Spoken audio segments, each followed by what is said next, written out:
How do I have the patience of the saint? Yeah, do you ever just get see so much stuff, I'm just sick of looking at this stuff? I've seen so much stuff and I've been sick of looking at the stuff.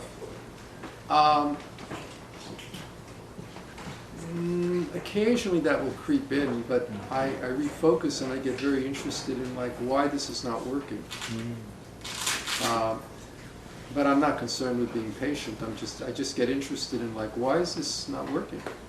What's not working? The particular scene's not working? The scene or the actor. When is the actor not working? What does that mean? It means the actor isn't. If I hit you right now, okay, please don't. You'll be alive. Uh-huh. No, I won't hit you. I might throw this drink at you. We'll take this outside. Okay. All right. Listen, yeah, I know you've been practicing boxing. But yes. You just told me I was your favorite. Oh, I lied. If you hit me. If I hit you, you will respond. Right. Yeah. As opposed to playing an idea. Mm-hmm. And real good acting is a response, responding truthfully.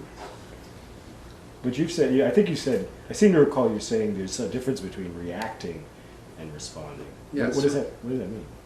Well, reacting is playing a memory. I remember, and so I'm reacting. Responding is I don't know what it's going to be. You and I are laughing. Mm-hmm. We're having fun. I mean, I don't know. Or I'm having I've suddenly got very serious. I'm not laughing at all. I noticed that. Yes. So I have to do something to hit you psychologically to make sure that we're having fun.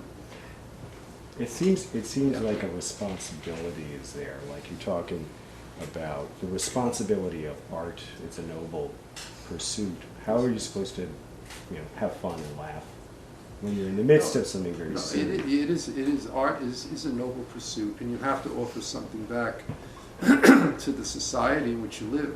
What else can an artist do? It's not about getting. It's not about making. It's about giving. It's about sharing. That's what gives value and meaning to the individual artist's life.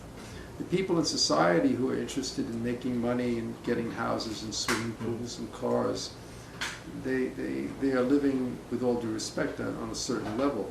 The artist is concerned with going much deeper and trying to bring something of deeper insight to the society in which he lives.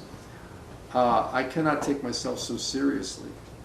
I can be sincere, as I've said, but I don't need to be serious. And I can have fun. Why can't I have fun while I'm trying to offer something of real value? I think we think about Van Gogh and we think about the torture and the pain of the great people we exalt. And we say, oh, they were wonderful and they gave us these gifts and they had these horrendous sort of personal lives. And so that's a kind of our image of that's what it is to be an artist, is you're sort of tortured, right? No? Well, Van Gogh, cut off his ear. What does that say? He wasn't playing. He wasn't having fun. Maybe he was. I don't know. No, I think he was tortured with seizures, right. And so his life was, painful for him. But you could tell in his painting he saw something. I mean, look at the self-portraits, especially his later self-portraits. His first portraits, okay, and he just got more and more and more specific and was able to really capture something. And within that, you could see tremendous love. And what he loved was to paint. He loved to paint. He wasn't really interested in even showing. It was his brother, who was the art dealer, who was the one prompting him to show. But Van Gogh was just interested in painting. He wasn't concerned with the commercial aspect of it. Fortunately, his brother was making enough money to support Van Gogh. But you could tell in the paintings a tremendous love for painting and trying to capture something.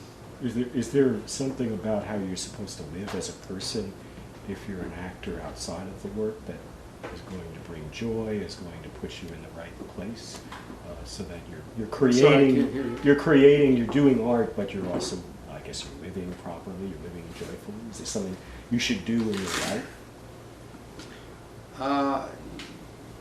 I'm just thinking of the Beatles and that very simple song, all you need is love.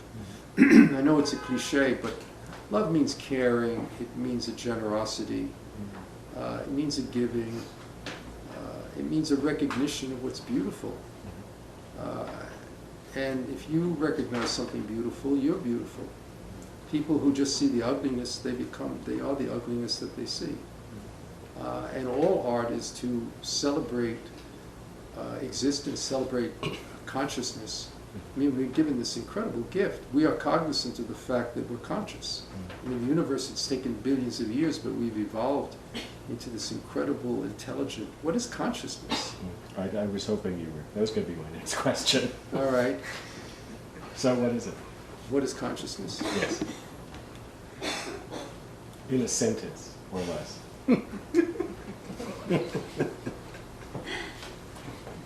I could be very esoteric and just be silent. Are you going to hit me now? I'm going to hit you now. No, I will try to answer it. It's intelligence expressed. And that's another, it's synonymous with the love, intelligence expressed. That which, you'll forgive me for sounding very esoteric, it has no beginning and it has no end. It always is. It is right now. And can you go to the cinema and watch the film and be totally absorbed in the illusion of the light being played on the screen and be aware of the screen at the same time? The screen is the real thing, and the illusion's being played upon the screen. And all of this expression is, in a sense, you could call it the illusion, and it's being played on the screen with no beginning and no end.